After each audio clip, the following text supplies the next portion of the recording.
Good afternoon student, Radhe Radhe. आज हम पढ़ने वाले हैं वर्ब के बारे में। वर्ब जिसे कहते हैं हम क्रिया। A verb is a word that states something about a person और अ थिंग्स। सरल शब्दों में कहें तो वह शब्द जिससे किसी कार्य के होने या करने का बोध हो वह वर्ब कहलाता है। जिससे किसी कार्य के होने या करने का बोध होता है वह वर्ब कहलाता है। जैसे कुछ एग्जाम्पल लिए हैं हमने। राधा, तो राधा क्या है? सब्जेक्ट है। लव्स, तो वो क्या है? वर्ब। मतलब राधा क्या कर रही है? हंस रही है, तो कार्य के करने का बोध हो रहा है। सेकंड एग्जाम्पल है द डॉग इज डेड। कुत्ता जो है वो मरा हुआ है, तो इसमें होने का बोध हो रहा है कि डॉग जो है वो कैसा है? मर गया है, तो वो होने का बता रहा है इसमें। थर्ड है Aditya goes to school. Goes जाता है, मीन्स करने का इसमें बोध हो रहा है। वह शब्द जिससे किसी कार्य के करने या होने का बोध होता है उसे वर्ब कहते हैं। वर्ब जो है वो दो प्रकार की होती है। पहला है ट्रांजिटिव वर्ब, दूसरा है इनट्रांजिटिव वर्ब। ट्रांजिटिव वर्ब को सकर्मक क्रिया कहते हैं। क्या कहते हैं? सकर्मक क्रिया। और इनट्रांजिटिव वर्ब को जो है वो अकर्मक क्रिया कहते हैं। अकर्मक क्रिया। अब नाम से ही स्पष्ट हो रहा है सकर्मक। जिसमें कर्म दिया हो वो ट्रांजिटिव वर्ब है, और जिसमें जो है वो कर्म ना दिया हो वो इनट्रांजिटिव वर्ब है।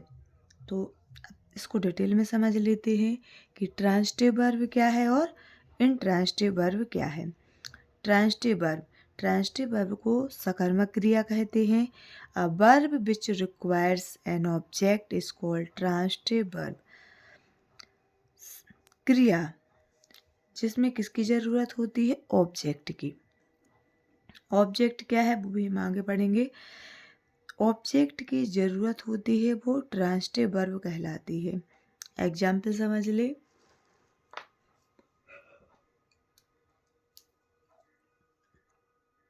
Radha write a letter. Radha writes a letter. तो राधा क्या है? इसमें सब्जेक्ट है। राइट क्या है? वर्ब है। और लेटर, लेटर क्या है? ऑब्जेक्ट। मतलब अगर हम क्या से क्वेश्चन करें, क्या से क्वेश्चन करें और जो आंसर मिले वो क्या है? हमारा ऑब्जेक्ट। तो ऑब्जेक्ट भी दो प्रकार के होते हैं। एक डायरेक्ट ऑब्जेक्ट होता है और एक इनडायरेक्ट ऑब्जेक्ट होता है। इसको हम अभी आगे समझ लेते हैं कि डायरेक्ट ऑब्जेक्ट क्या है और इनडायरेक्ट ऑब्जेक्ट क्या है। Radha writes a letter. Radha क्या है? सब्जेक्ट। वर्ब क्या है? इसमें राइट्स है। और अ लेटर क्या है? ऑब्जेक्ट। क्या से क्वेश्चन किया हमने तो क्या मिला कि राधा पत्र लिखती है। क्या लिखती है? पत्र लिखती है। तो पत्र क्या है हमारा? लेटर क्या है? ऑब्जेक्ट। सेकंड है Ram flies a kite. Ram subject है, फ्लाई वर्ब है। क्या उड़ाता है? क्या उड़ाता है? क्या से क्वेश्चन किया तो आंसर क्या आया? काइट। मतलब काइट क्या है हमारा? इसमें ऑब्जेक्ट है। इतना आया समझ में? सब्जेक्ट किसी का नाम होता है, वो हमने आगे पढ़ा है। नाउन या प्रोनाउन को सब्जेक्ट कहते हैं। वर्ब अभी हम पढ़ने वाले हैं। और ऑब्जेक्ट जो है वो नेक्स्ट इसमें हम देख ले रहे हैं कि ऑब्जेक्ट क्या होता है। दूसरा है इनट्रांजिटिव वर्ब। तो इनट्रांजिटिव वर्ब को है वो अकर्मक क्रिया कहते हैं। A verb which does not require an object to complete its sense. Verb जिसमें हमें ऑब्जेक्ट की ज़रूरत नहीं होती है इसके अर्थ को बताने के लिए, but makes good sense is called intransitive verb. लेकिन उसका जो सेंस है, जो अर्थ है, वो सही निकलता है, उसे इंट्रांसिटिव वर्ब कहते हैं।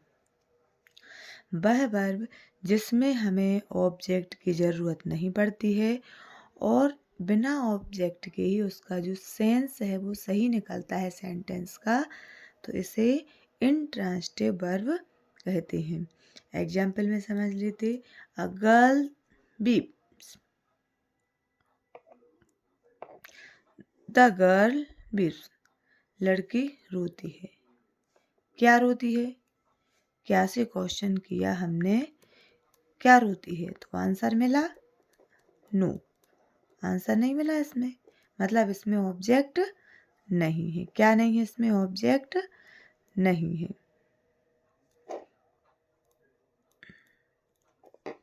क्या नहीं है इसमें? ऑब्जेक्ट नहीं है।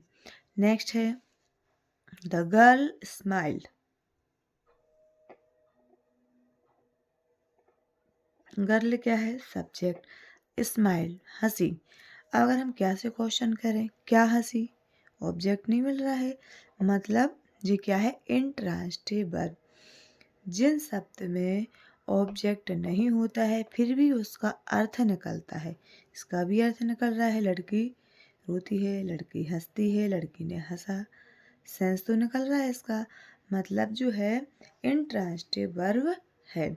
तो आई होप आप लोगों को जो है वो वर्ब अच्छे से समझ में आ गया होगा। एक बार इसको फिर से रिवाइज कर ले रहे हैं कि ट्रांसिटिव वर्ब है, इसमें जो है वो ऑब्जेक्ट का होना ज़रूरी है और इंट्रांसिटिव वर्ब में ऑब्जेक्ट का होना ज़रूरी नहीं है, लेकिन इसका जो सेंस है वो सही निकलता है, इसे इंट्रांसिटिव वर्ब कहते हैं। नेक्स्ट जो चैप्टर हमें पढ़ना है वो है ऑब्जेक्ट। ऑब्जेक्ट क्या है? ऑब्जेक्ट को कहते हैं कर्म। अभी हमने देखा था इस ऑब्जेक्ट सेंटेंस यूज हुआ था डायरेक्ट और इनडायरेक्ट ऑब्जेक्ट। तो ऑब्जेक्ट जो है वो दो प्रकार के होते हैं। कितने प्रकार के होते हैं? दो प्रकार के होते हैं, इनडायरेक्ट ऑब्जेक्ट और डायरेक्ट ऑब्जेक्ट। तो इनडायरेक्ट ऑब्जेक्ट जो हैं, व्यक्ति सूचक शब्द जो हैं, जो व्यक्ति के बारे में बताते हैं, वो इनडायरेक्ट ऑब्जेक्ट होते हैं। मान लो जैसे आपको किसी सेंटेंस में मिले मी, अस, हिम और हर, देम, तो वो क्या है? Indirect object.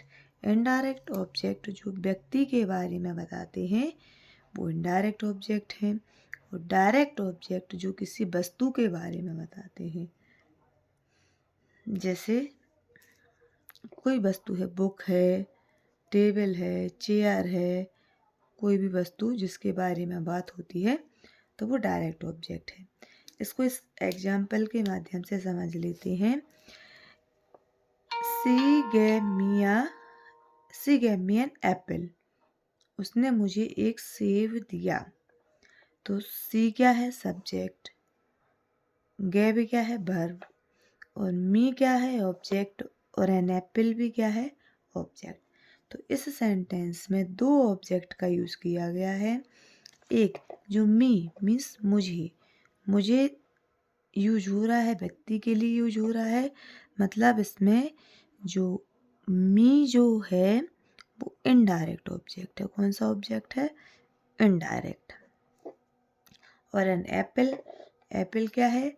वस्तु है, वस्तु है मतलब ये कौन सा ऑब्जेक्ट है इधर? Direct object. आई होप आप लोगों को ऑब्जेक्ट जो है वो समझ में आ गए होंगे। नेक्स्ट सेंटेंस में समझ लेते हैं। I offered him some money. I subject है, ऑफर्ड जो है वो क्या है?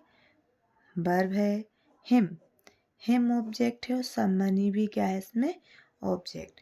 तो हिम जो है वो व्यक्ति के लिए बताया गया है, इसीलिए जो हिम है वो डायरेक्ट ऑब्जेक्ट है, इनडायरेक्ट ऑब्जेक्ट है, और सम मनी जो है वो डायरेक्ट ऑब्जेक्ट है। तो आई होप ऑब्जेक्ट भी आप लोगों को क्लियर समझ में आ गए होंगे कि ऑब्जेक्ट क्या है ऑब्जेक्ट कितने प्रकार के होते हैं और ऑब्जेक्ट का कहाँ यूज होता है। ऑब्जेक्ट को समझना ज़रूरी है। पैसिव वॉइस बनाने में हमें इनकी ज़रूरत पड़ती है। पहले तो ये पता होना चाहिए कि डायरेक्ट ऑब्जेक्ट क्या होता है और इनडायरेक्ट ऑब्जेक्ट क्या होता है। इस वीडियो में केवल हम इतना ही पढ़ेंगे। नेक्स्ट वीडियो में वर्ब के बारे में, वर्ब के टाइप्स के बारे में पढ़ेंगे। वर्ब कितने प्रकार की होती हैं और उसके फॉर्म कितने होते हैं, वर्ब के फॉर्म कौन से होते हैं। और आज का वीडियो अगर आप लोगों को समझ में आया है तो कमेंट सेक्शन में जाके कमेंट करें और चैनल को सब्सक्राइब करें। अपने दोस्तों को लाइक शेयर करना ना भूलें। Thank you.